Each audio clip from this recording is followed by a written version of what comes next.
It's all about that star power. Stay tuned because you know Reece is going to have one of your favorite stars with him today. Stay tuned. That's right, man. We are live on the radio, Reec Radio. That is, of course, we are also live on CMVA 107.5 in Charlotte, which is a neighboring state to Georgia. And this man right here is making some waves, of course, in our state. He's been making them for a while now. He's been an advocate of those everything farm. Let's put it that way. It's everything farm he's been an advocate for. So this guy's near and dear to our hearts. We want to talk about several different things that he is standing on. Of course, we have the Honorable Fred Swann is in the building. Let me go ahead and hit the hype button for you one time. I think we're going to be doing that a lot during this interview. Oh, I hope so. I hope so. No, thank you so much for having me. Wow, what an intro, right? Yeah, I mean, we have a thing called biggest intro ever, and that, you know, that's a small sliver of what it is. But you are what we call a perfect candidate. And for what you're running for. Sometimes people jump out there because they see the glitz and glory of a government position. Sometimes they see change that they may want to see happen, but they haven't lived it. But you, sir, have done all of those things, and you basically have lived what you're talking about. You know the politics, and you also know it firsthand. So when you're talking about running for agricultural commissioner for Georgia, this is one of the people that we definitely want to hear what you have to say. Now, I have to stay neutral because I'm media, right?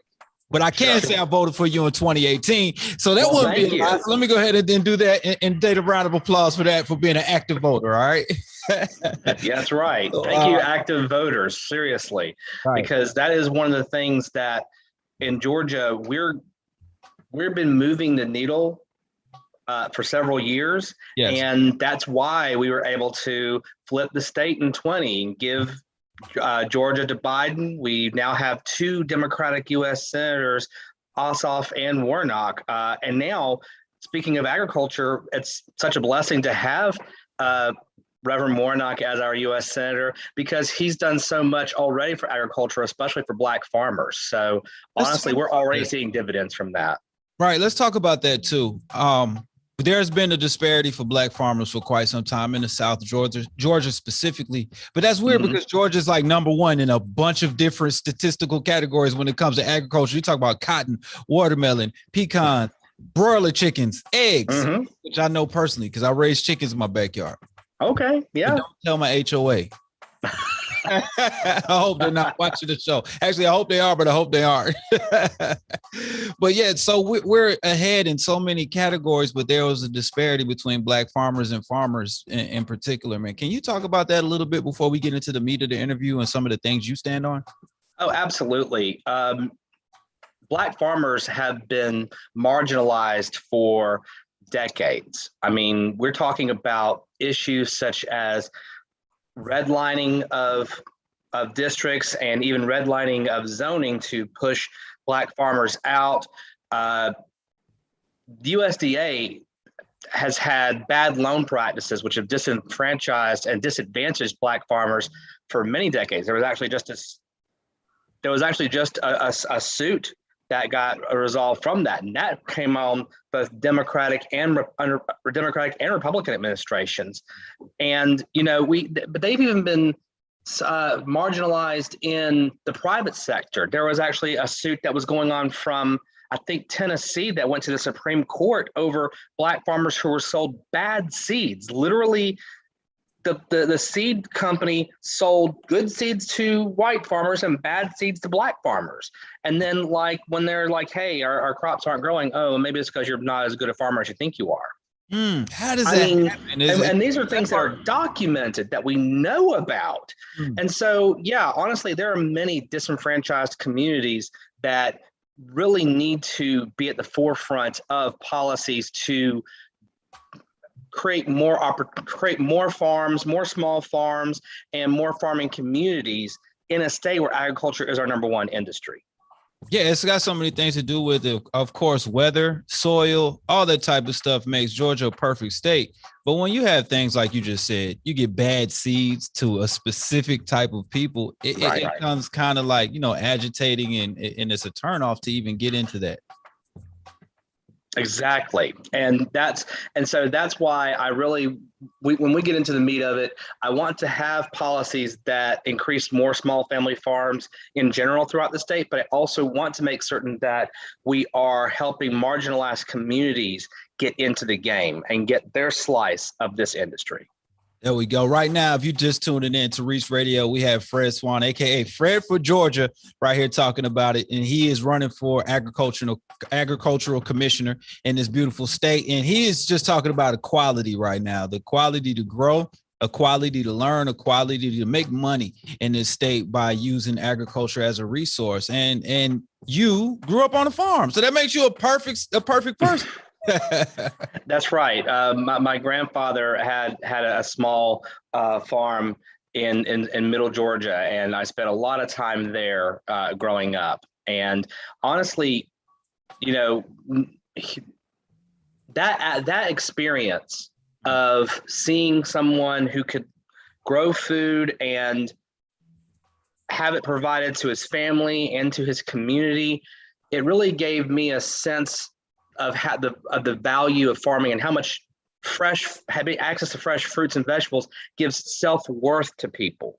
Yeah. And we've got so many places throughout the state that have poor access to healthy, nutritious food, and I just want to make certain that we eliminate those areas. And that was one of the things that really I stuck with me growing up, that fresh fruits and vegetables, access to them is a privilege that we need to make certain that we're extending to way more people. Yeah, it should be the norm when you talk about that. Because imagine if every single neighborhood you have 3 or 4 people farming their own goods. If it's a food desert, it may not be a grocery store of fresh produce, or you may not have the money, especially when we're talking about a time coming out of a pandemic. A lot of people are trying to choose between food and gas, or food and paying a bill. If you have a person that has fresh fruits in their yard or vegetables, then you can say, hey, let's barter something out. Let me trade you these eggs for these tomatoes and whatnot. And then you start becoming a little more self-sufficient when it comes to food security. So applaud you for pushing that. That's right. And one statistic that I bring up about just that fact is that there are at least 13, well, we're going to recheck this number because there may actually be more now, at least 13 counties in the state that don't have a single supermarket or grocery store within the county. Wow, 13. Can you imagine that? So I'll give you an example. Let's take Crawford County. That's near where I grew up in Middle Georgia. They actually do now have, when their Piggly Wiggly closed, for years, they didn't have a supermarket in the entire county. And so if you lived in Roberta, which is the county seat, you would have to drive all the way into Macon you're 30, 45 minutes away. Your first stop is a Walmart. That's the first place where you can get any kind of groceries. Now, but that is a agricultural farming community. Peaches come out of Crawford, but we still don't have. They just now are getting that access that they need. There are so many communities out there, but it also impacts municipal communities as well, especially Atlanta. There are pockets of Atlanta where, it may not be miles and miles and miles, but if you don't have a car and you don't have access to adequate public transportation, you're on foot, you're carrying a couple of bags back from wherever you're going. You can't travel very far. I know my wife and I, we have a toddler, and this is our family. I know when we go to the grocery store, I'm coming back with 4 or 5 bags of stuff, and it's just us. At least with 3 people. And imagine my household I have 5 kids. So I've seen people ride bikes on the side of the highway with grocery bags or walking. I've seen elderly people when I'm like, hey, wait right here, I'm going to get you an Uber myself. I have literally done that when I've seen people walking with grocery bags. So that's crazy to say a 40-minute drive, and some of those people don't even drive at all. Right, exactly. And this is a thing that impacts so many impoverished communities, communities of color, other poor, a lot of rural communities are very poor to begin with in Georgia. But you're talking about your essential workers during a pandemic. You're talking about the people who are keeping your economy afloat.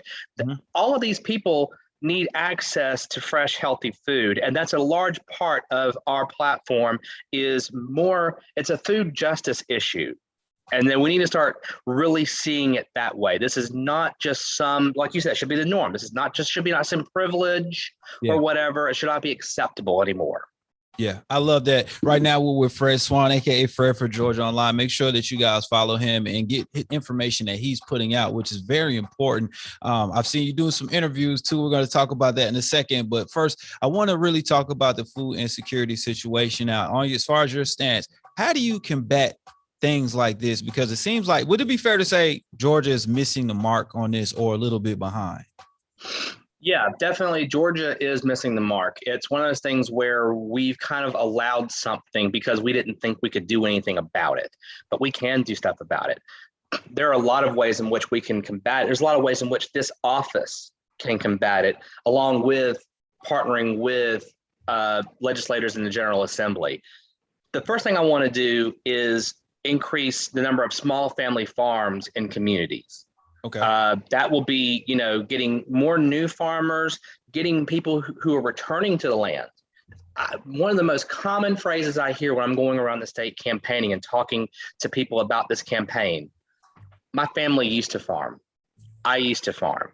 Used to. I hear that so much. It's a common refrain. People are getting away from it because they're getting pushed away from it because big ag interests are gobbling up land left and right. And I want to see more of the small family farms that feed their communities with local food. There are a lot of people doing a lot of great work in that regard, and I want to help them out, but I want to get more people in that game.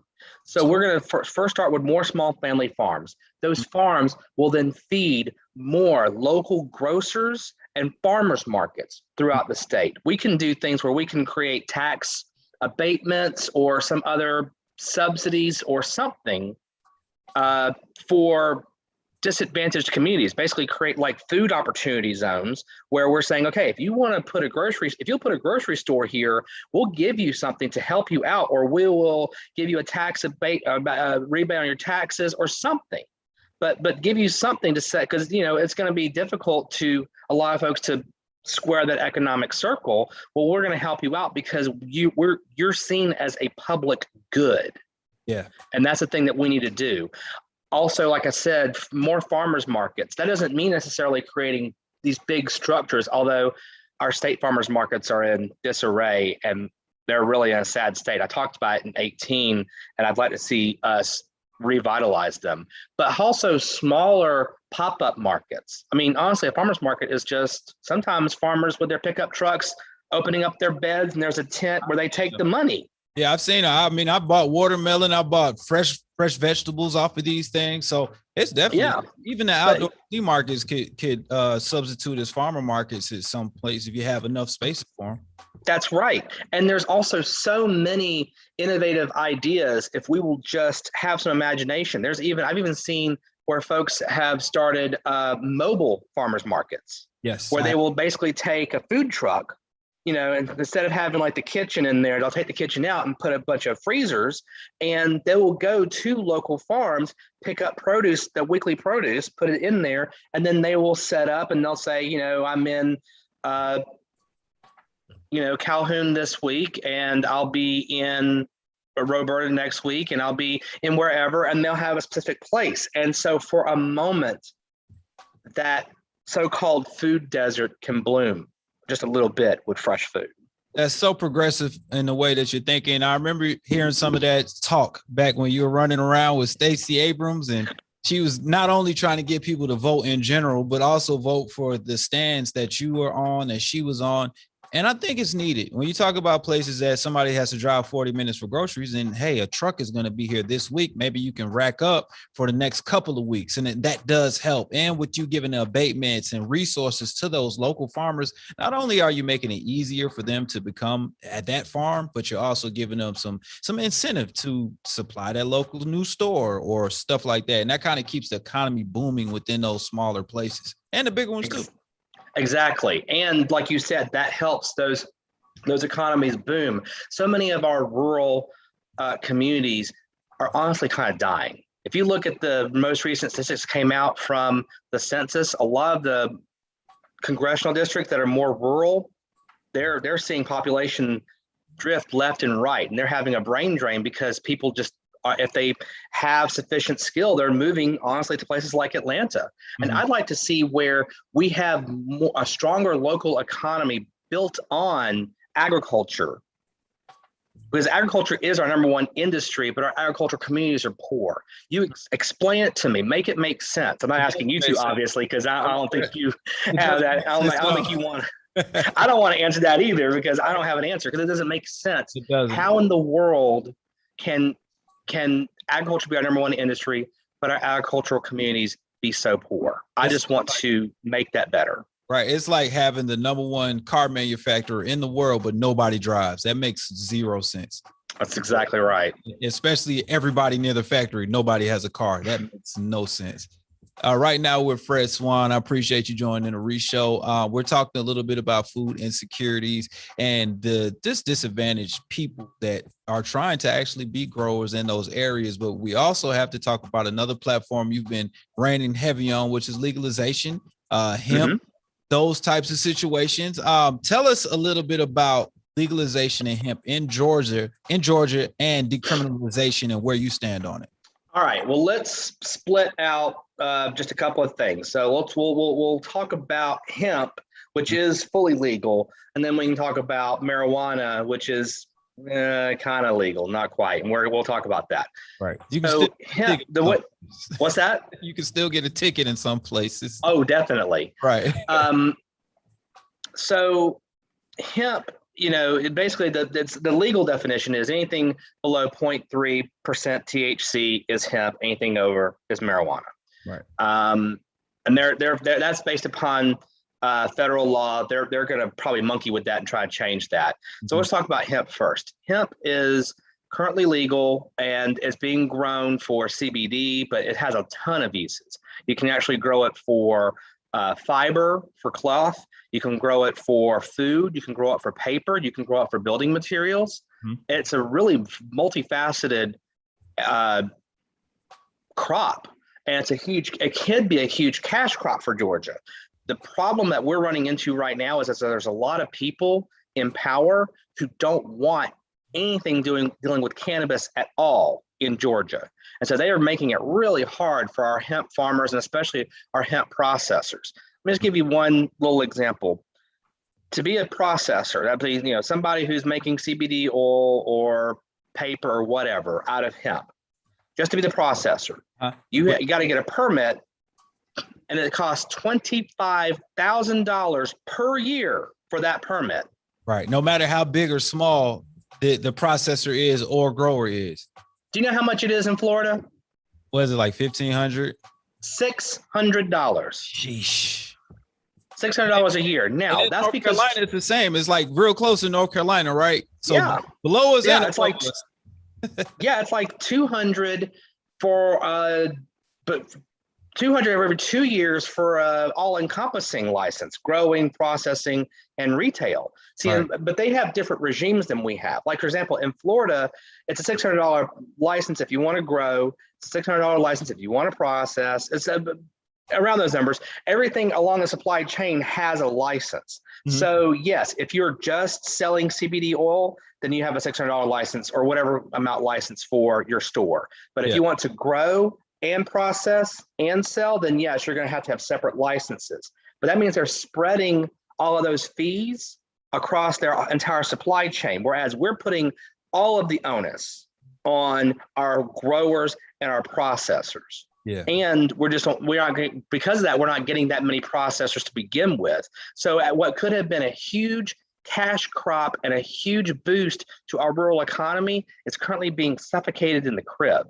And I think that we need to really take a sharp look at those issues as well. But if we want to get into another aspect of hemp that leads into the legalization talk, one other aspect of the hemp bill where we're talking about the social justice aspect. Do you know that right now, if you have a misdemeanor drug conviction on your record, you cannot get a license to grow or a permit to process in Georgia, period. So that's even part of a bigger problem, because you're talking about is $25,000 to do it legally, which that cuts out almost everybody that's not of a privileged background financially, right? Right. And you're talking about some people who may have had a criminal past on something that is now legal in most places. They can't even do that same thing legally to make an earnest and honest living, because you're cut out of the way to get it legally. You can't get the licensing, like you said. And let's talk about, dig a little deeper into that, and just talk about the elephant in the room.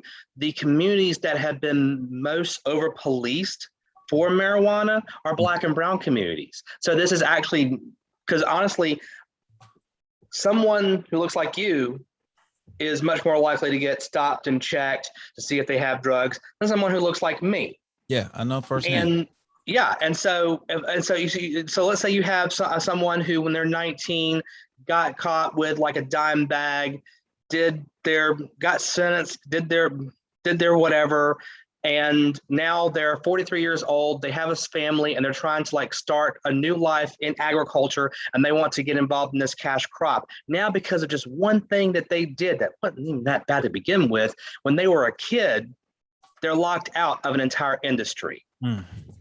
It's very important. So, and we actually tried really hard to get that overturned in the Senate Ag Committee. Senator Kim Jackson, she tried to get it pushed to be a felony drug conviction. Can we just make it a felony drug conviction? That means you're trafficking, basically. Right. Wouldn't do it. All the white guys in the room said, nope. That's disheartening, but it is some hope when you have people like you who understand the business of it, who actually understand the politics, and then you're human. At the end of the day, you're like, you know what, these are all people, and we can't just condemn people for making a mistake and keep them from not making that same mistake again. Because what's going to happen is, if you can't do it legally, but that's what you know, you may revert back to doing it illegally, which is a vicious cycle. It absolutely is. And you're right. That's what you know. And Black and brown communities have been cultivating and using marijuana for decades as medicine and spiritual practice, even as food, with hemp seeds. And the idea that we are now going to cut the people out who first introduced us to the plant, who first cultivated it within their communities, and now it's going to be a bunch of white people making money off of it.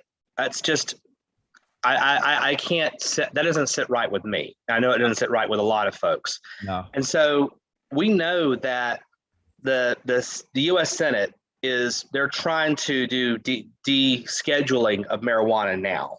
Now, for people just tuning in right now with Fred Swann, we're talking about legalization or decriminalization now, rescheduling. What is that? So right now, marijuana is a Schedule I drug. That means that it has the same stiff penalties as like cocaine and heroin. Right. They're wanting to actually take it off the schedule. Say, okay, fine, it's not an illegal drug at all, but we're not going to legalize it. Which is what they did with hemp. They didn't legalize hemp. They descheduled it and sent it to the states and said, okay, states, it's up to you to handle it, regulate it. And they're going to do the same thing with marijuana. That's what the bill will do, among other things. And if they do that, and we got the same people in power who were over the way we implemented hemp in Georgia, can you imagine what marijuana is going to look like? It's almost going to look the same as it is now federally. Right, because they don't want it. They really are. They're really doing their best to try to choke it in the crib. And the very few people who are going to make money off of this industry are going to be the same good old boy network folks who are doing it now. And the people that are pushing out the local farmers and the small farms right now. You're talking about big ag or big agriculture will actually have a chokehold on that same industry, the marijuana hemp industry, once it's legal. That's exactly right. All right, man. And so we just need to begin taking this entire conversation seriously, but that's because we need to take it seriously from the perspective of looking at it as an agricultural issue. And that's why we all need to take all agricultural issues much more seriously. Like I tell folks, agriculture touches every single thing. I'm a Democrat. I'm a member of the Democratic Party, and Democrats care about a lot of things: healthcare, education, jobs, the environment, criminal justice. Every single last one of those things is touched by agriculture. Yeah. Every single last one. And so if we care about those issues, we have to start caring about agriculture more. Yeah, absolutely. If you buy clothes, that's part of agriculture. You have to have cotton, all of those fibers, they come from somewhere. If you go to eat, that's coming from somebody's farm at one place or point in time. So agriculture is very important. We talk about those presidential elections, even the mayor elections and Congress. But when you talk about an agricultural commissioner in a state that's number one in so many categories, you are like the sheriff in town. You are like the president. So you need to have someone that is basically going to represent your values and best interests at hand. You just named about 6 or 7 different ways through this interview that people can make money or have a sustainable or higher quality of living in life just by your stance on things. Exactly. And actually, I mentioned Senator Kim Jackson earlier. She gave me a great phrase that I feel encapsulates the way I feel about agriculture and its impact on our communities. That literally these are stances that will help communities grow their way to freedom. Because right now, if you can't eat, you can't be free. Right. If you can't work, you can't be free. If your communities are depressed, you can't truly be free because all your choices are so limited. It's no quality of life. That's exactly right. And so that's why, and we're talking about, I mentioned healthcare. Democrats are all talking about healthcare, and people talk about Medicare for all. People talk about Medicaid expansion. All those things I'm on board with. But if we're not talking about nutrition, then what's the point of talking about healthcare? You're at that point, you're just trying to deal with sickness. But if we're not nourishing our communities, then we're not really talking about healthcare. Right. The nutrition aspect is absolutely a part of the healthcare discussion. That should be from day one. It should. If you talk about somebody, it is so simple when you say, hey, you take your dog to the vet and they say, oh, your dog is overweight, right? And your dog is sick. And they say, well, what should I do? You probably need to walk them more and feed them better. They don't say put them on these supplements, put them on this medicine, do this. It's just like, just think about that from a humanistic perspective. And you're talking about trying to alleviate some of these issues that we're having. I appreciate your conversation. And I know you're a man of action because we've been seeing you still on the high horse and rolling and running even after the 2018 election. It's just good to see you back on the ballot. Well, I really appreciate it. I appreciate your time. And I just want to make sure everybody is following us. We're getting ramped up. We're getting a very active social media. I'm on Facebook, Twitter, Instagram, all of those places you can find us.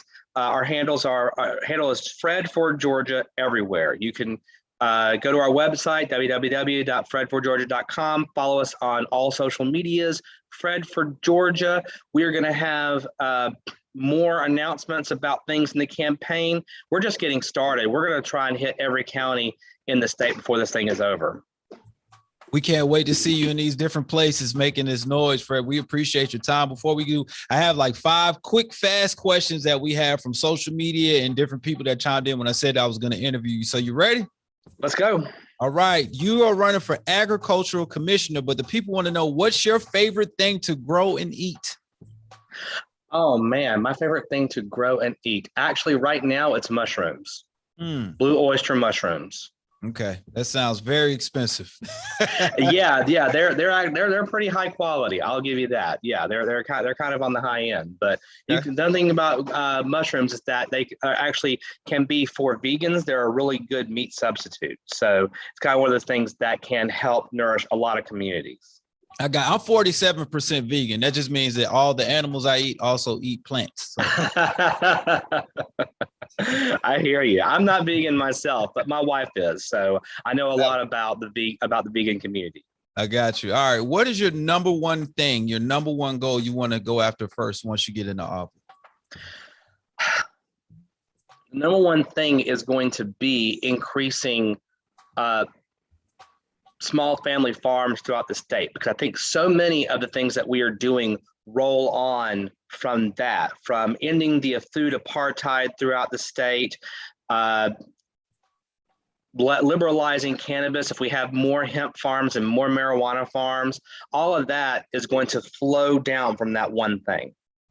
I agree. I'm in a Facebook group, and this is coming from the group because it's just a bunch of regular guys and girls and women and men that raise chickens and different things, right?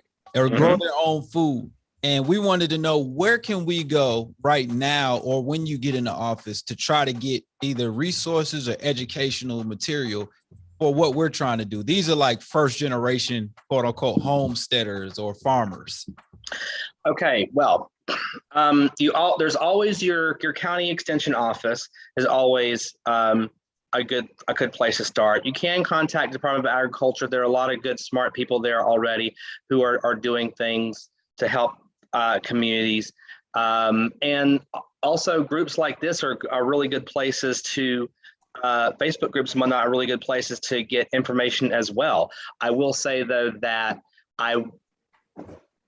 one of the things that we're going to have to work on, and when I become agriculture commissioner, is the chokehold that the big poultry industry, Tyson, Purdue, those guys have on chicken in Georgia, like so many other states. So yeah, if just getting started, those are good locations, but we're going to try and get more people from the just getting started stage to the really thriving and contributing stage. I can't wait because I'm one of those people. We got 2 more questions. All right, not to eat, but what is your favorite? Number 1 farm animal? Probably a pig. Okay, you got to explain that. Honestly, I know that pigs have a reputation for being dirty and whatnot, but honestly, pigs are really smart. Pigs are smart as dogs. I see. And they are actually very similar to humans. They actually will sunbathe, and they have various activities that they enjoy. You can actually train a pig same way you can train a dog. I've seen somebody do that, train them for mazes and all types of stuff. Yeah. So that's probably my favorite. Okay. That maybe. I like hanging out with cows too because they're just pretty chill most of the time. Yeah, they like to relax. I can see myself kicking it with a cow all day. All right, my last question on our Fast 5. Can you talk to my HOA about letting me have more chickens? No, I'm just kidding. If you get in the office, just believe there'll be a voicemail on your phone. Yes, I'll be like, look, I know this really doesn't have anything to do with my office. I know I don't actually have this power, but I'm going to tell you right now, if you don't let him have more chickens, then I'm going to find some enforcement arm to bring down on you, okay? That's it. Reece needs. I'm just doing it just for you, though, so don't anybody else ask me. All right, y'all heard him, right? Don't ask. Thanks so much for your time. I appreciate you so much. You guys make sure you follow him across social media platforms at Fred for Georgia. This is Fred Swann running from Agricultural Commissioner. Thank you so much. This has been a real pleasure. Absolutely. All right, before we go, let's go ahead and leave you with a little Reese's peace of mind. Even the smallest act of kindness is more monumental than the largest act of idleness. So do something today, even if it's really tiny, because it could be huge for somebody else who you're doing it for. All right, you guys, we're going to get back into